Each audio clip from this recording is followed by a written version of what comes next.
Hello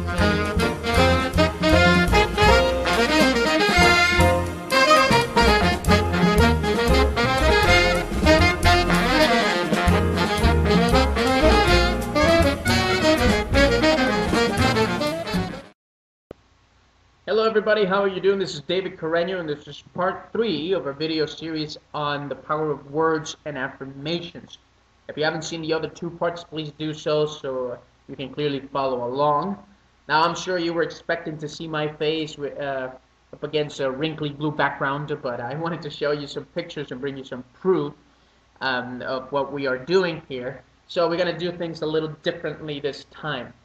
Alright, let's get started. See, I don't know about you, but I think this is a fantugal time to be alive. Now, what is fantugal? Well, fantugal is more than fantastic. It's fantastic plus Google equals fantugal. Every time. Alright. Oh my god. I'm way too dorky. I mean, is it any wonder that I'm still single? Well, anyway, the reason why I think it's such a fantugal time to be alive is because for the first time in our recorded history, science and religion are merging together. They are marrying each other. Now, this is a humongous quantum leap in the evolution of our consciousness because, see, for centuries we have been told by different religions, Buddhism, Sufism, the Bible, Christianity, Catholicism, of the power of our thoughts and the power of our words and some affirmations and chants, etc. However, we always operated on a basis of faith.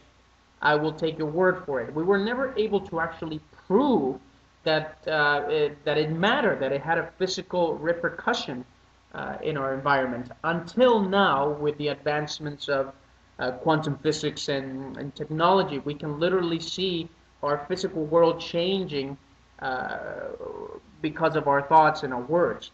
And one of these researchers is Dr. Masaru Emoto. What Dr. Masaru Emoto is doing, is that he takes water and he freezes the water, look at it through a very powerful microscope, and take a picture of the crystals that were formed.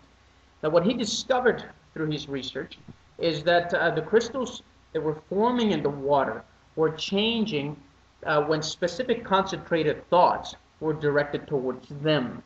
They were changing to the vibration around it. He put it through music, also labels and thoughts, etc. And this is what we're going to cover.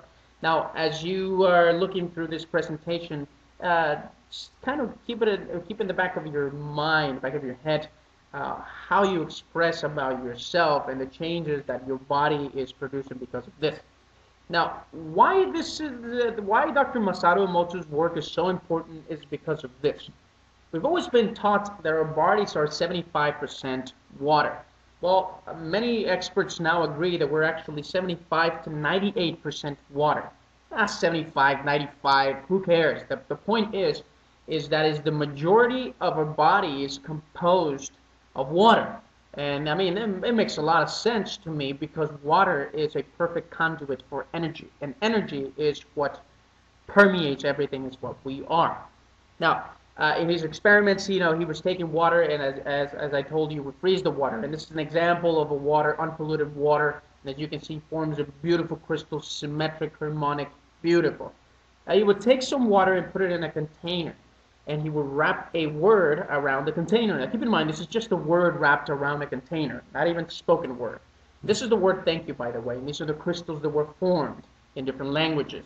Different languages have different tonalities and therefore different vibration, and therefore different crystals are being formed. Now, what happens when you put a negative label around a bottle? You get something like this. Very different. You have you fool, which is not even a bad negative word. I mean, we use this so lightly. We're not saying you're a did or you did of a did. No, we're not saying any of that. It's just you fool. And look at it. No crystals are being formed. It turns into in this chaotic, icky color, shapes that you can see in the you fool in English. And at the bottom one, it says, you make me sick, I will kill you. In Dr. Masaru Emoto's, he puts a note there that you can see a man there with a gun pointing. It took me a while to see it, but later on you can come back and pause it and look at the man pointing a gun. It's right there. Anyway, How about this one? This is an interesting one because it's just a very short word. This is let's do it, as in let's do it together. And you can see the crystal. And the bottom one is do it, as in order. Now, how about, how do you talk to your employees? How does your employer talk to you? How do you talk to your kids? It's even the attitude in which you are delivering the words matters. And you can see no crystals are being formed. Now, in this one is a spoken word. Here they went to school and kids were talking to the water bottles, and then they took the water and did the experiment. The top one is you're cute. The bottom one, you can see huge difference, same water bottles. And which leads me to this. This is really gnarly. This is very important to you as well. Here you have a picture of a crystal on a lake. Well, to say it's a crystal because there are no crystals there. But as you can see, this water is very polluted. And this chaotic figure is what you get. Now they bring in a Buddhist monk and he does a healing prayer for about an hour. Now it doesn't matter if it's a Buddhist or any religion. It's just directing positive thoughts towards the water. Now keep in mind, it's not in a container. He directs the healing prayer through it, the entire lake, facing the lake. And this is what you get an hour later. Huge difference. Think about it. What are you saying to yourself? What are your thoughts to your surrounding, to the entire world around you, to your entire family?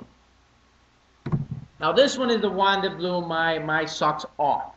Why? Because see, these crystals right here, they were crystals being exposed to the words of love and gratitude. So you can see again, beautiful. So they put it next to a TV, and this is what you get. What is that? And then they put it next to a cell phone, which you spend most of your day on, and this is what you get. And the worst of all, and my favorite, yes, a computer. Now this is the slide that makes you go easy on Twitter. As you can see, you don't see me on Twitter that much anymore. Actually, no, that's not true. I am there a lot. Anyway, I know what you're going to tell me. You're going to tell me this doesn't apply to you because you did not get Windows Vista or you have a Mac. Now, people, Macs too affect the water. All right, everybody. That's the end. I think I went a little over, but I needed to show you this. As you're reviewing this presentation, just my invitation to you is think about what you're saying every single day, every single hour. If you were aware of it, it would scare you. In fact, in part 4 of the next video, I'm going to give you very specific exercises for you to become aware of your thoughts. And for now, till then, just think about one thing. When you look at yourself in the mirror, what's the first thing you tell yourself? You say to yourself. What is the first thing you say to yourself? And you will see how you're directing your day towards, how you're directing your life. What is the path that you're going? Now, whether you think you are or you think you're not, you are creating your life. And there are so many experiments and scientists that are actually giving us proof. And Dr. Masaru Emoto is one of them. I invite you to look at his work. Google it, Dr. Masaru Emoto. You'll find very, very interesting stuff over there. All right, everybody. Well, thank you very much for your attention. And last thing is, please subscribe to the video right now. Do it now. Subscribe to the video so I can send you the rest of this video series and all the things that we're doing with this wacky thing we call advanced harmonics, which I will be telling you about later. Feel free to post a comment. Let me know what you think. If you like it, if you didn't like it, if you hated it, or if you loved it, just let me know you're alive. Just give me some love here. And speaking of some love, feel free to embed these videos. These videos are for you. I'm making them for you. I'm not. This is not a business or anything like that. This information, I gathered this information and I have been experimenting with it for many years, but it is not mine. It doesn't belong to me. It belongs to everybody. So feel free to embed it anywhere you want to, and just share the love, people. Oh, yes. Also, you can find me on Twitter. I'm there most of the time. Let's come and say hi. Let's hang out, and we'll follow each other. All right. Until the next time, I'll see you around. Bye-bye.